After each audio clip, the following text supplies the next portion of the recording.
Yung private investigator mo, nakita na si Larry paalis ng bahay. May dala mga gamit kaya mukhang tatakas daw. Larry, sige na. Kailangan ko talaga yung tulong mo. Hindi ka namin sasaktan. Sabihin mo lang sa amin lahat ng alam mo. Sino ang nag-utos kay Sylvia na magpanggap bilang si Maricar? Kailangan na namin umalis si Sofia. What if ituro ako ni Larry? What's gonna happen to me? Talino ka, Tessa.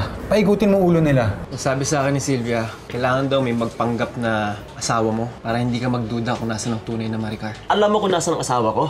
Siya na daw yung asawa ng Earl. Si Sofia? Siya ang tunay na Maricar? Talagay ko nakita tayo ni Earl kaya siya biglang humarurot eh. Malamang naamoy niya yung gagawin natin kaya tinakas na niya si Sofia. Pare, pumunta na kaya tayo sa pulis. Humingi na tayo ng tulong sa kanila. Pare, hindi natin kaya i-solve tayong dalawa lang eh. Saan ka ba talaga kasi pupunta? Anywhere but here. Nararamdaman ko kasi na malapit nang malaman ni Rico ang lahat. Tessa!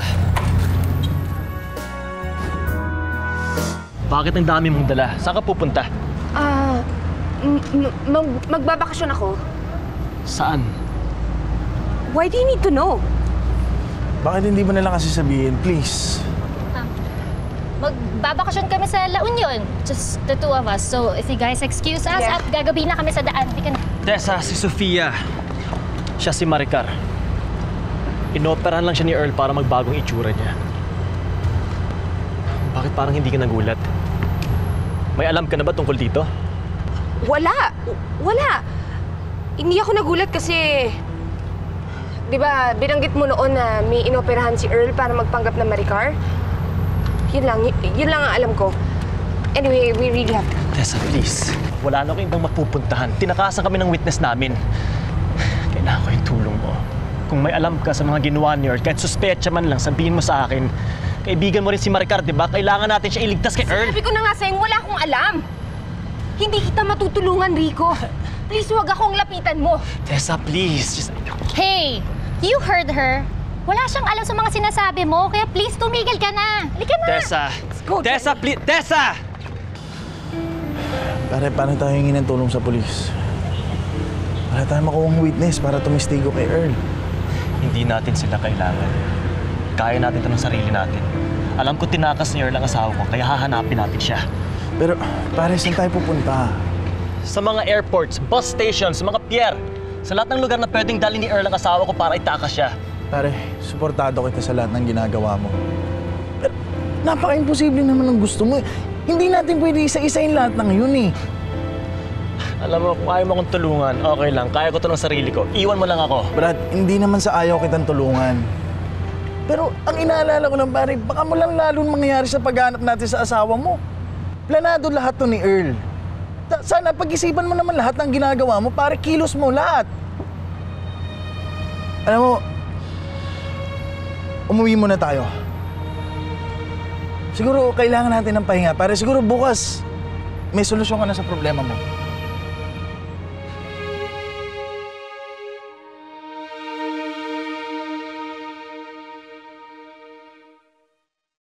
Magdilata na lang muna siguro tayo bukas ng umaga, Manang. Tapos, punta tayo sa bayan para makapamili tayo ng pangsahog sa chop suey. Para naman sa tanghalian natin. Manang, pahing tubig, please. Ako na ho, Manang. Sige na ho, ilisan niyo na ho yan.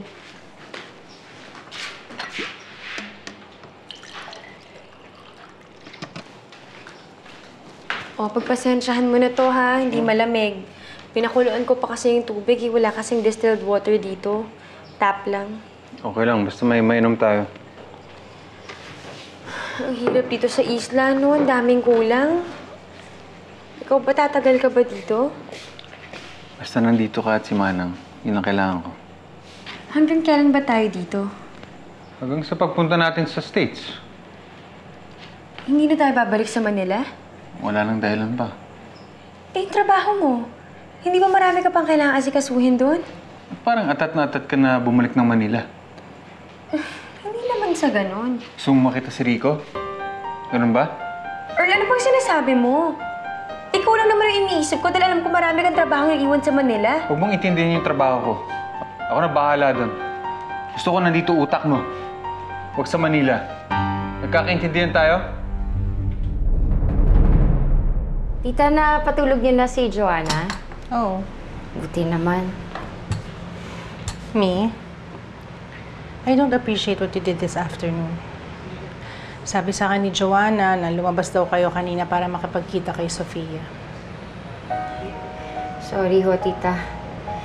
Gusto lang sana namin kasi siyang makita bago siya umalis papuntang Amerika eh. Pero don't worry, hindi naman namin siya nakita eh. Bigla siyang hindi pumwede. Well, good. And I hope ito na yung last time na pag-uusapan natin to at kakausapin kita tungkol dyan sa bagay na yan. Kasi May, ang dami ng problema sa bahay na to.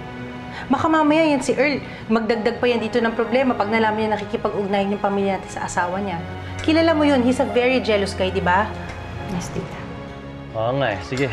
Jorel, maraming salamat ah. I really appreciate your help. Thank you. Rico, saan ka galing? Pinunta ko yung boyfriend ni Sylvia. So, nag-iimbestiga ka pa pala. Kahit na nagmakaawa na ako sa'yo dati, nagtigil mo na yan. Look, Ma, I can't stop now.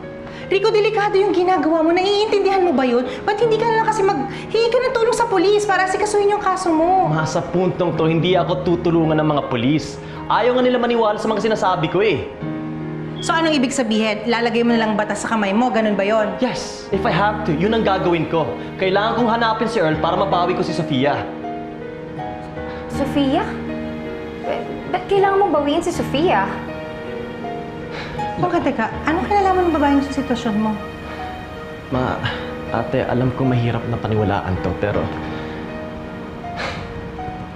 si Sofia... siyang totoong si Maricar.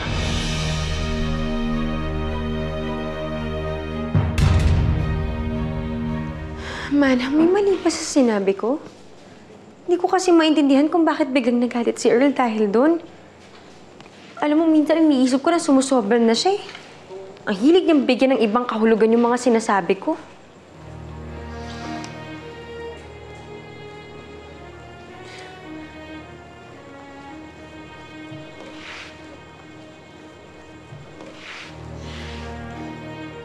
Anong ibig niyong sabihin? Ano mga akala mo sa akin, tanga? Na hindi ko binabantayan bawat kilos mo? Ha? Last warning na to, Manang! Pag may ginawa ka pa na lapag sa utos ko, isusunod kita kay B-Boy at sa tunay ni Sofia.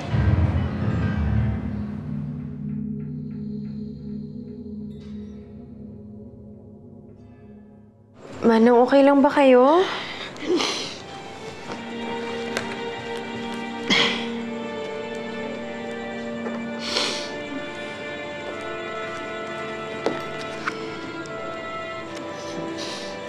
Naiintindihan ko, Manang. Huwag kayo mag-alala. Sa susunod, hindi ko na ho sasabayan yung galit ni Earl.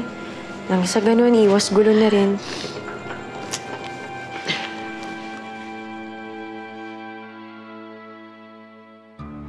Rico? Rico, totoo ba yung sinabi mo?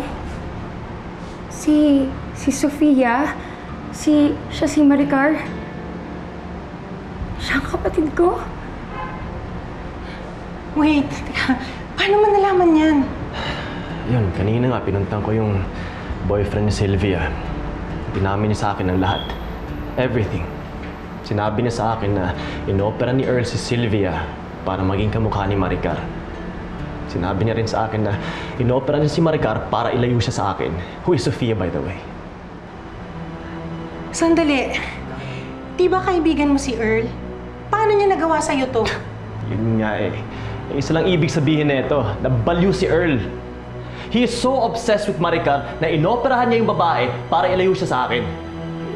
Kung gano'n, delikado yung buhay ni Maricar. Yes. Kaya kailangan ko hanapin si Earl para mabawi ko ang asawa ko. Rico, di ba papunta sila ng US? Bakit hindi ka makipagtulungan sa immigration? Kanina ko pa sinasabi yun eh. Ayaw nga maniwala ng mga polis sa akin. And without their go signal, hindi rin kikilos ang immigration. My God, ano ang gagawin natin ngayon? Maraming lugar na pwedeng pagdala ni Earl si Sofia. Kaya check ko muna yung mga properties niya, baka doon ko sila matuntun.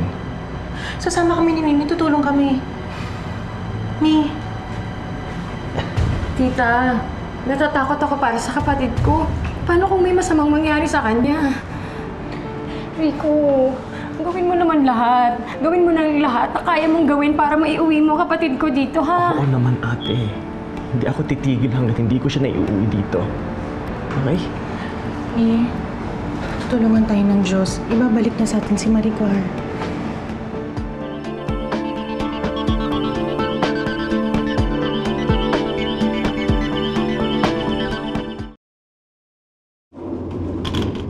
Ano yung papabili mo?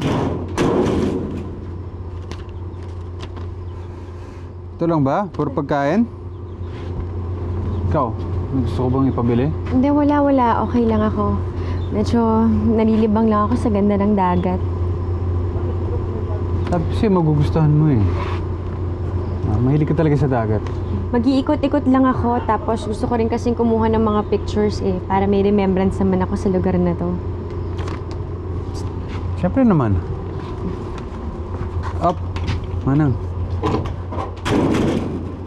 Dito ka lang. Okay ka lang? Ba't parang nanginginig ka ata? May ginawa ka na naman ba na hindi ko magugustuhan? Buti naman. Alam mo, kung ganyan ka lang dati, hindi na sana kayo naputulan ng dila. Pero huwag ka mag-alala. Wala nang mababawasan sa parte ng katawan mo. Kung ipapangako mo sa akin na susunod ka sa akin. Nagkakaintindihan pa tayo? Gusto kong mangako ka. Good, Manang. Good.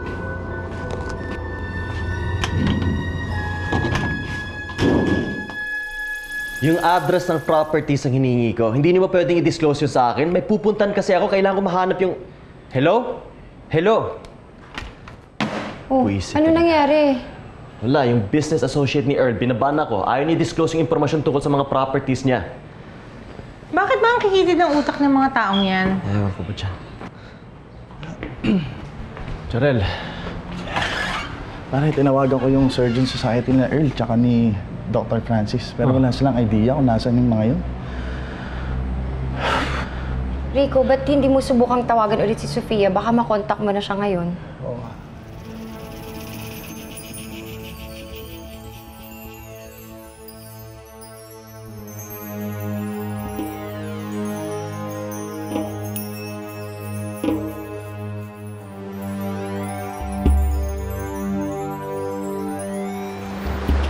Sir!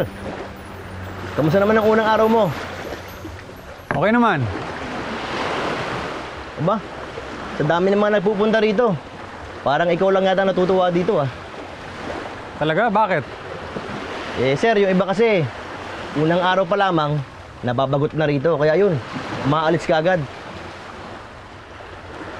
Ibig mo sabihin, walang tumatagal dito? Meron din sir. Kaya lang isang araw, bigla na lang dinampot ng pulis. Ba't nahuli? Big time drug lord daw eh. Ayun, chinuchu ng mga kasama. Kaya yun, natunto ng mga pulis. Sayang nga yun eh. Ang laki magbigay ng tip. Kaya nga nung tinatanong ako ng mga pulis, kung meron ako alam drug lord dito, sabi ko, hindi ko alam. Hindi ako nagsalita. Matalino ka pala eh. Hindi naman sir. Marunong lang tumanaw ng utang ang loob. Gusto ko yan. Gusto ko yan. Talagay ko magkakasundo tayo.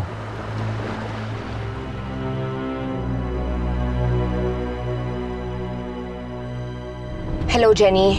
I'm on my way to the airport. Kapag may nagtanong sa'yo kung saan ako pupunta, just tell them you don't know. Okay, no problem. You take care, okay? Okay, thank you, Jenny.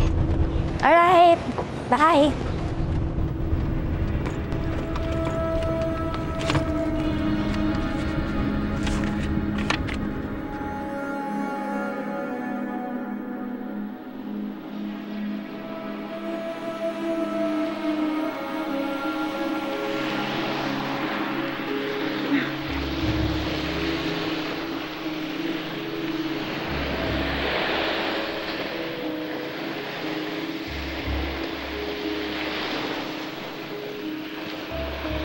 May signal pala dito?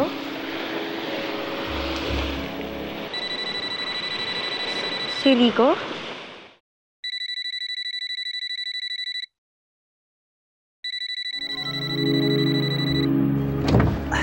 Anton, halika sandali.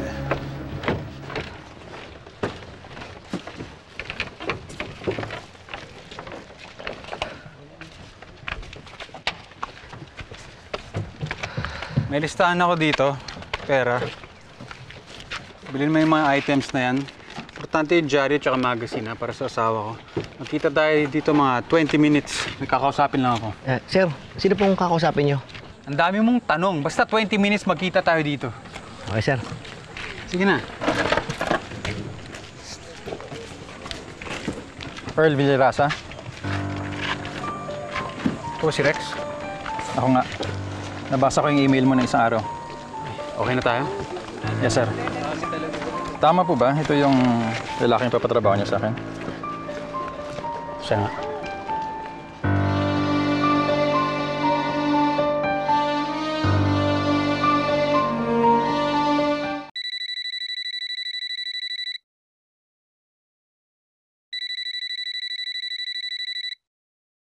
Hello?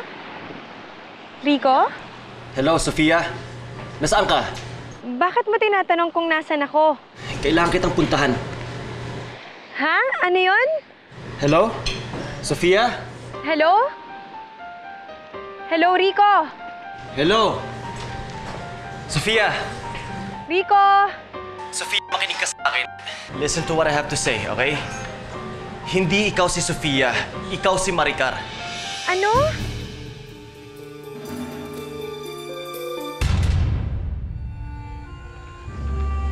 Basta Rex, gusto kong lumabas na parang aksidente yung tumapos kay Rico. Kaya mo yun? Oo naman. Madali lang yun.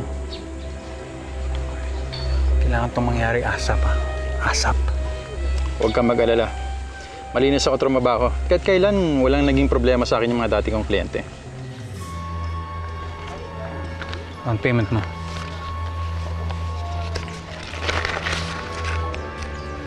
Okay? Ayos.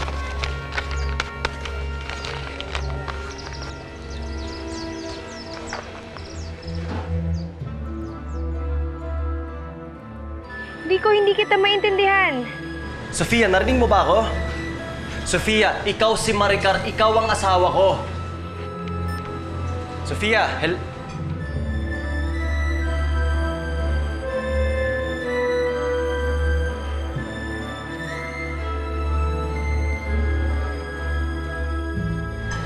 Naputol yung linya namin. Narinig ba niya yung sinabi mo? Parang hindi yata, masyado yatang choppy. Ilan ba? Asan daw ba siya? Hindi ko rin alam. Hindi niya nasabi. Actually, may kakilala ako, service provider, no? Tatawagan ko na lang siya para matulungan niya tayo kung nasa si Sofia. Sige, Gerald, please. Wala talaga eh. Manang Siling? Manang Siling, meron ako palang konting signal dito sa cellphone. Nandun kasi ako sa labas, nagpipicture-picture ako ng beach. Biglang tumawag sa akin si Rico.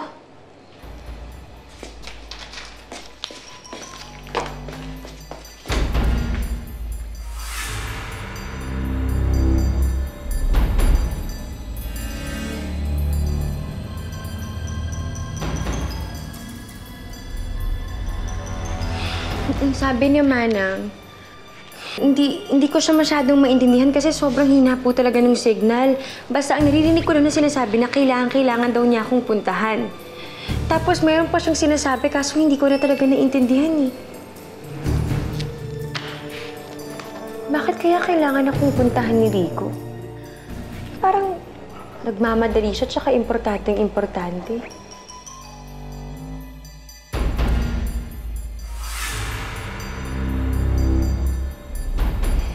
Hindi ko talaga ito sasabihin kay Earl, Manang. Alam mo naman yung alaga niyo, napaka-paranoid. Mamaya isipin na hindi pa tapos ang lahat sa amin ni Rico. Hindi ko nga alam kung bakit hanggang ngayon iniisip niya nakaribal ka pa rin si Rico sa buhay ko.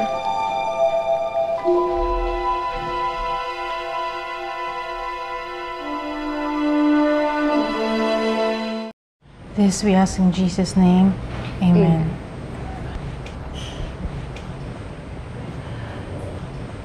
Mi, huwag kang mag-alala. Papakinggan niya ng Diyos ang mga dasal natin. Mahanap din natin yung kapatid mo.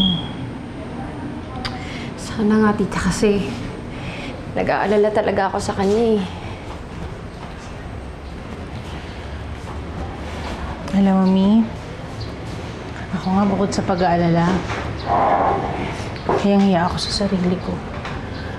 Kasi ang daming pang-iinsutong ginawa ko kay Sofia, yung pala si Maricar siya. Yeah.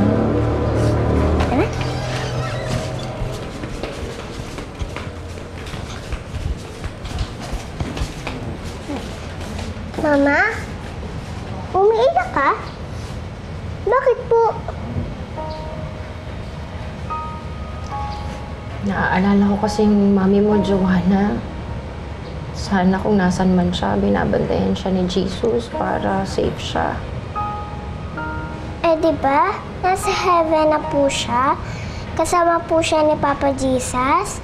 Kaya safe na po siya.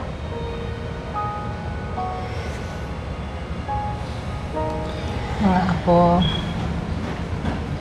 lagi niya papag-pray si Maricar, ha? Para lagi siya sasamahan ni Jesus wherever she is. Okay? Okay po, Mamita. Sige po. Oh, ang aga niyo natin nakabalik. Dami niyong nabili ah. Oo nga, nakakatuwa mag-market dun. Mura-mura ng bilihin eh. Tingnan mo to, may nagabot sa akin ng tuba. Anton, ito ba yung uso dito? Ha? Oo, sir. Yan yung iniinom dito kapag nagkakatuwaan yung mga tao. Talaga, masubukan nga. Ano, dito ka na mag-lunch? O, sige. Teka, Earl, sigurado ka bang aga-aga pa lang iinom ka na? Tanghali pa lang ah. Ano pa pang gagawin natin? Presko yung hangin, maganda yung araw. Tama lang na mag-relax at mag-inuman tayo. O sige, ikaw ang bahala. Huwag lang masyadong marami, baka malasing ka. Oo naman. Sige, Manang. Magdala ka ng 2 baso dun sa labas, ha? Pwede nyo matrace yung number na pinapahanap niyo sa akin kung naka-register siya sa tracker namin. Pero as you can see, hindi namin siya matrace. Posibleng hindi siya naka-register. Eh, ano nang pwede natin gawin? Pwede kong humiling ng tulong sa IT department namin, pero ngayon may hirapan dahil nag-a-adjust sila sa bagong system. Gano'n ba kabilis ang kaya niyo? Siguro, mabilis na yung 1 week. 1 week? Wala na bang mas bibilis pa nun? Parang hindi ba kaya 3 or 4 days? Importante lang eh. Sige, I'll try. Yes. Please. Please.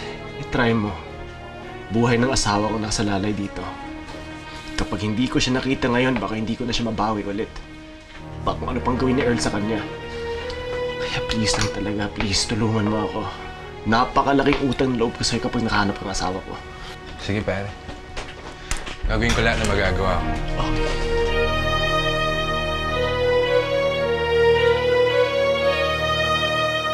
Ano na nangyari sa pinapatrabaho ko sa'yo, Rex? Kala ko ba okay na? May naisip na akong paraan para malinis natin madispatcha si Rico. Bilis-bilisan mo, ha?